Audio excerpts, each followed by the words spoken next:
Tree കിച്ചണിലെ പുതിയ എപ്പിസോഡിലേക്ക് ഏവർക്കും സ്വാഗതം. അപ്പം, ഇടിയപ്പം, ദോശ, പുട്ട് ഇവയ്ക്ക് കോമ്പിനേഷനായ പനീർ മസാലയാണ് ഇന്നിവിടെ തയ്യാറാക്കുന്നത്.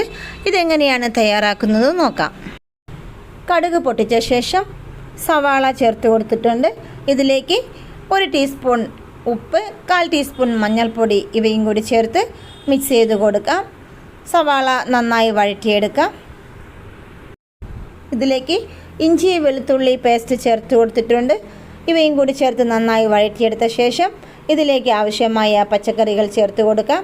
1 തക്കാളി, 2 ക്യാരറ്റ് ചെറുതായി അരിഞ്ഞത്, പച്ചമുളക്, ഉരുളക്കിഴങ്ങ് ഇവയും കൂടി ചേർത്ത് നന്നായി മിക്സ് ചെയ്തെടുക്കാം. അതിനുശേഷം ഇതിലേക്ക് 1 പിടി പച്ചപ്പട്ടാണി കൂടി ചേർത്ത് കൊടുക്കുന്നുണ്ട്. ഇവയും കൂടി ചേർത്ത് നന്നായി മിക്സ് ചെയ്ത് ചെറു തീയിൽ വെച്ച് വേവിച്ചെടുക്കാം.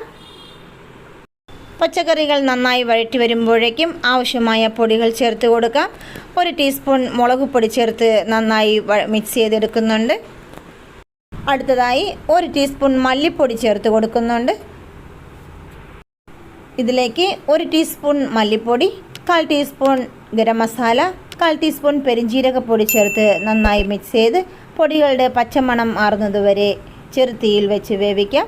അതോടൊപ്പം പനീർ മസാല കൂടി ഇതിലേക്ക് ചേർത്ത് കൊടുക്കുന്നുണ്ട്. അവയും കൂടി ചേർത്ത് ലോ ഫ്ലെയിമിൽ വെച്ച് വേവിച്ചെടുക്കാം. പൊടികളുടെ പച്ചമണം മാറി വന്നിട്ടുണ്ട്. ഇതിലേക്ക് 1/2 ഗ്ലാസ് ചൂടുവെള്ളം ചേർത്ത് നന്നായി മിക്സ് ചെയ്തെടുത്ത് 10 മിനിറ്റ് സമയം ലോ ഫ്ലെയിമിൽ വെച്ച് വേവിക്കാം. കറിക്ക് നല്ല മണവും രുചിയും ലഭിക്കാനായി 1/4 ടീസ്പൂൺ കസൂരി മേത്തി ചേർത്ത് കൊടുക്കുന്നുണ്ട്. ഇവയും കൂടി ചേർത്ത് നന്നായി മിക്സ് ചെയ്തെടുക്കാം. മിക്സ് ചെയ്ത ശേഷം തേങ്ങാപ്പാൽ ചേർത്ത് കൊടുക്കുന്നുണ്ട്.